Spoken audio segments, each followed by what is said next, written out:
ശുഭം കരോതി കല്യാണം ആരോഗ്യം ധനസമ്പദ ശത്രുബുദ്ധി വിനാശായ ദീപ ജ്യോതിർ നമോസ്തുതേ. ഈ ഒരു ശ്ലോകം എന്ന് പറയുന്നത് നമ്മൾക്ക് രണ്ടു നേരം വിളക്ക് കൊളുത്തുന്ന സമയത്ത് ആ ഒരു ജ്യോതിയെ, ആ ഒരു ദീപത്തിനെ ആരാധിച്ചുകൊണ്ട്, ആ ദീപത്തിനോട് നമ്മൾ പ്രാർത്ഥിച്ചുകൊണ്ട്, ആ ദീപത്തെ നമ്മൾ വണങ്ങിക്കൊണ്ട് ചൊല്ലുന്ന ഒരു ശ്ലോകമാണ്.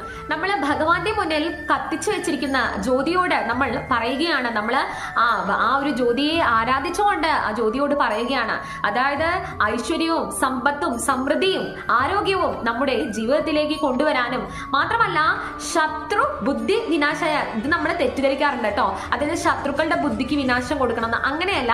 ശത്രുപരമായ ചിന്താഗതി, നമ്മുടെ ഉള്ളിൽ വരുന്ന മോശമായ ചിന്താഗതി, അതായത് എനിമി തോട്ട്സ് എന്നാണ് പറയുക. ശത്രുപരമായ ചിന്താഗതിയെ എല്ലാം ഒടുക്കി നമ്മുടെ ബുദ്ധിയെ ശുദ്ധീകരിച്ച് നമ്മുടെ ജീവിതത്തിലേക്ക് നല്ല കാര്യങ്ങൾ കൊണ്ടുവരണമേ എന്ന് ആ ജ്യോതിയോട് നമ്മൾ പ്രാർത്ഥിക്കുകയാണ്.